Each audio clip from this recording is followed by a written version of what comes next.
মরু রুটের খামার এখন যশোরে। আসন্ন কুরবানির ঈদকে সামনে রেখে যশোরে নাসিরের ফার্মে রাজস্থান থেকে আনা উটগুলো প্রস্তুত করা হচ্ছে কুরবানির জন্য, যার একটি ইতোমধ্যে বিক্রি হয়েছে ২৫ লাখ টাকায়। এটা হচ্ছে আমার খামারের সবচেয়ে আদরের উট।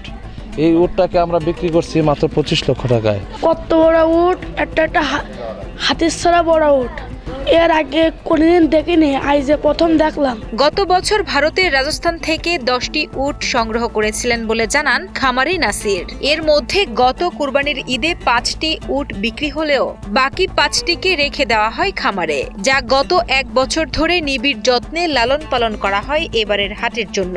খামার মালিকের আশা, গতবারের তুলনায় এবারও উটগুলো ভালো দামে বিক্রি হবে। ক্রেতাদের ব্যাপক সাড়া পেলে ভবিষ্যতে রাজস্থান থেকে আরও উট নিয়ে আসার পরিকল্পনা রয়েছে তার। মানে এই উটটালে আমি ডেলিভারি দেওয়ার সময় যে আমি কি করবো, আমি থাকতে পারতাম না এই জায়গায় উপস্থিত। তাই আমাদের খামারে আরো ২-৩টা আছে, কিন্তু এটা আমার লেগে জান প্রাণ। এই উটগুলি রিজনেবল প্রাইসে বিক্রি করতে আমাদের যা কিনা দাম আছে তার থেকে ধরেন খরচ মরচ মিলে ১৯ লাখ টাকা পর্যন্ত আছে। কিছু বেশি পাইলে আমরা ইনশাল্লাহ বিক্রি করে দেব। মরুভূমির এই প্রাণীর যত্নে কোনো কমতি রাখছেন না খামার কর্তৃপক্ষ। উটগুলোকে সপ্তাহে ২ দিন নিয়ম করে গোসল করানো হয় এবং নিয়মিত পশু চিকিৎসক দিয়ে করানো হয় স্বাস্থ্য পরীক্ষা। এদের খাদ্য তালিকায় রাখা হয়েছে ভুট্টা, ছোলা, সয়াবিন, কাঁচা ঘাস ও নিম পাতার মতো পুষ্টিকর খাবার। কেবল উটই নয়, এই খামারে আসন্ন কুরবানির জন্য ৫ শতাধিক গরু এবং বিশেষ আকর্ষণ হিসেবে হরিণও প্রস্তুত করা হয়েছে। এদের খাওয়ায় সয়াবিন, ভুট্টা, ছোলা, নিমের পাতা, বটের পাতা ও ঘাস খাওয়ায়, আর সপ্তাহে ২ দিন গোসল করায়। এদের ওই চিকিৎসা করায়, সব সেবা করি আমি।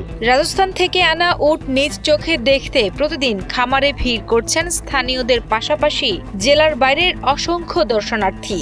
উটের পাশাপাশি গরু ও হরিণ সমৃদ্ধ এই বিশাল খামারটি এখন এ এলাকার প্রধান আকর্ষণ।